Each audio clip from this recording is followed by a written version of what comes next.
Attention today, China's South Sea aggression is backfiring. Beijing is ramping up efforts to cow neighbors such as the Philippines in the South China Sea, but is getting nowhere fast. China has sharply ratcheted up its harassment of other nations in the South China Sea in recent days, with particular belligerence reserved for the Philippines.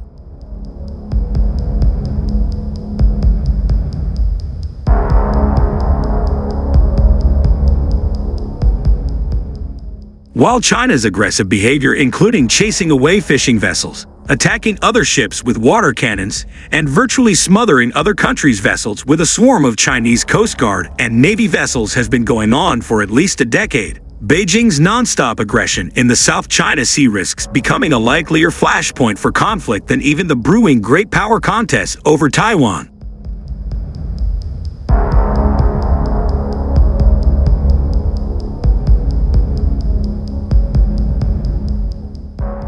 Since this spring, and especially over the past week, China has intensified its efforts to harass and chase away Philippine vessels operating in their own exclusive economic zone.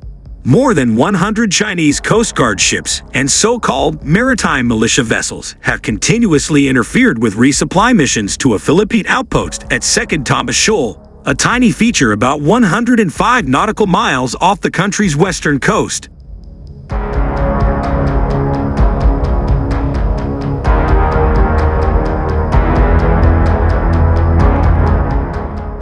In just the past week, the number of Chinese Navy ships on station nearby doubled, expanding their harassment campaign to include military exercises around another small atoll, Sabina Shoal, that is even closer to the Philippines, and where Manila suspects Beijing might be trying to build another artificial island. Chinese harassment campaigns further afield, targeting Vietnam, Indonesia, and Malaysia, continue apace, but not with the same intensity as that reserved for the Philippines.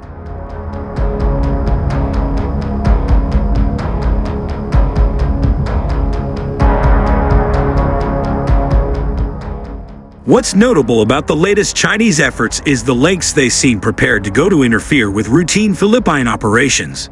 In late May, Chinese sailors in small craft resorted to stealing airdropped food supplies for Philippine Marines aboard the Sierra Madre, a grounded vessel that Manila uses to physically assert its claim to Second Thomas.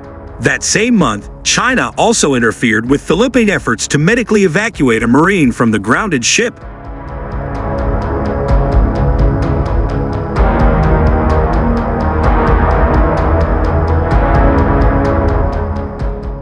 With the Philippines, China is stretching the toolkit of measures. They are doing things they haven't done to Vietnam or Malaysia, said Colin Koh of the S. Rajaratnam School of International Studies in Singapore. They are stretching the toolkit to everything short of force. The low-intensity battles for control of the South China Sea, one of the world's most important shipping lanes and a promising source of undersea oil and gas, have been going on for years and really picked up pace last year.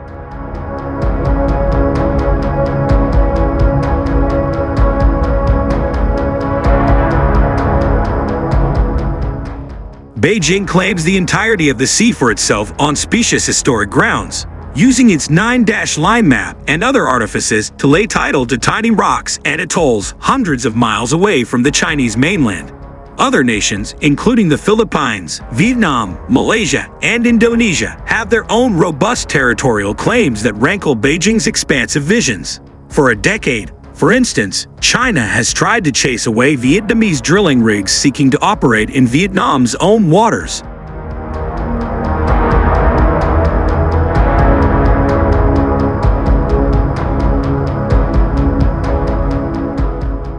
The reason China's maritime harassment is becoming less background noise and more concerning now is not just because the pace of Chinese operations is ticking upward.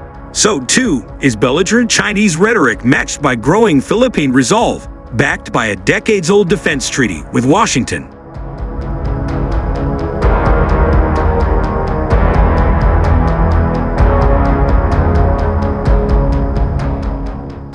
At the Shangri-La Dialogue Security Conference in Singapore over the weekend, China's defense minister railed at what he saw as U.S. support for Taipei and Manila, warning that we will not allow any country or any force to create conflict and chaos in our region.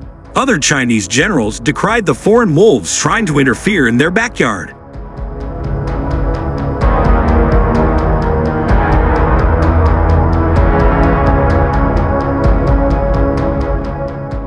Philippine President Ferdinand Marcos Jr. told the same conference that the Philippines will defend its rights in the disputed waters, citing a landmark and binding 2016 arbitration ruling from The Hague, and he warned that any Chinese actions that lead to the death of a Filipino could trigger the Mutual Defense Pact with the United States.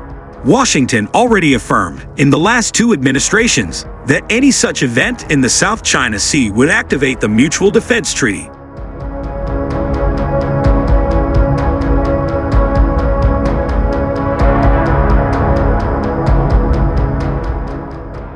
That alone would be bad enough, but there is also the risk of accidental escalation from repeated unsafe military maneuvers by Chinese vessels and aircraft in recent years as they try to swat away U.S., Allied, and third country ships and planes in the region.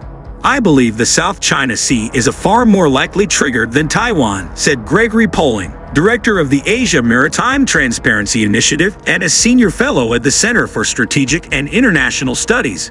The ceiling of any such conflict is lower than any fight over Taiwan, he said, and wouldn't go nuclear.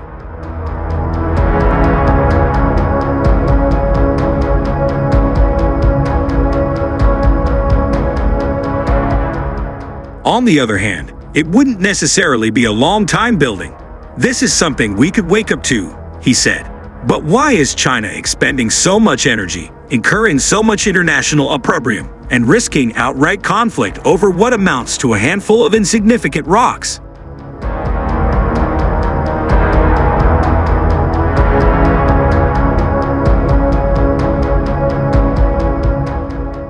For starters, there are plentiful energy resources all over the South China Sea, especially natural gas, above all in the southern part of the sea between Vietnam and Malaysia. That's one reason countries such as Vietnam, Malaysia, and Indonesia have been actively exploring and drilling for energy throughout the region despite years of Chinese interference.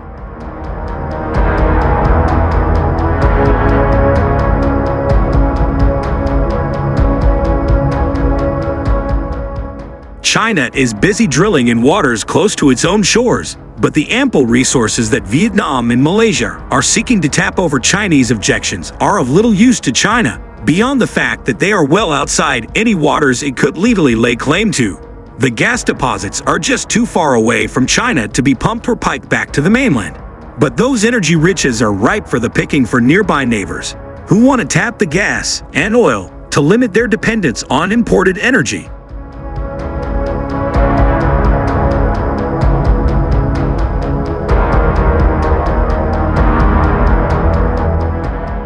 The energy resources matter, but only for countries in Southeast Asia, Poland said.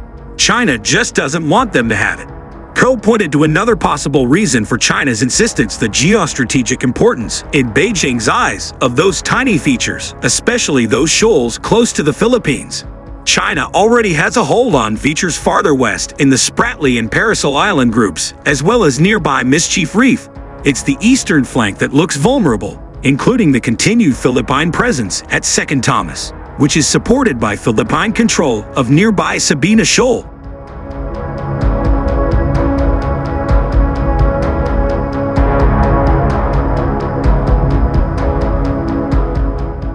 There are not many key strategic possessions that you can hold that have value in that part of the South China Sea, Ko said. Second Thomas Shoal has some important value, but ultimately, China's dead set on grabbing every last feature in the broad swath of sea it claims, because that is what Chinese President Xi Jinping has repeatedly vowed to do.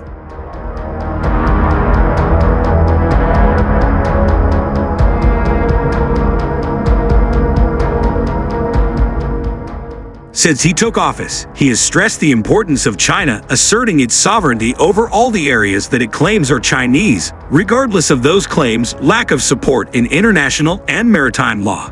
Xi beefed up the world's biggest coast guard and gave it teeth, and belied his own promises not to militarize the South China Sea by using land reclamation to turn tiny spits of sand into military bases.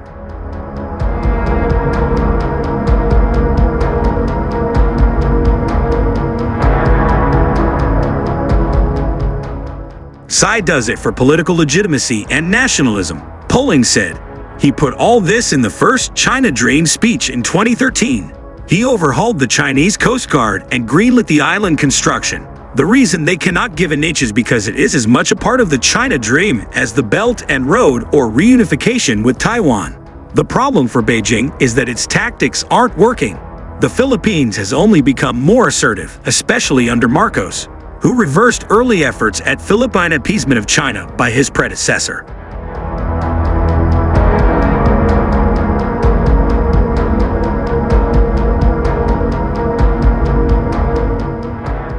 That assertiveness is both practical, including closer defense ties and commitments with the United States, and rhetorical, including frequent invocations of the Philippines' binding legal victory over China regarding the South China Sea disputes.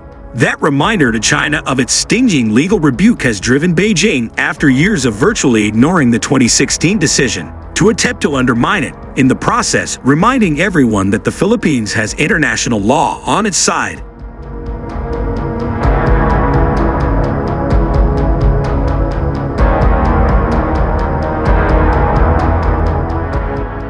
China's other targets haven't backed down either. Vietnam, Malaysia, and Indonesia are all plunging ahead with ambitious offshore oil and gas projects.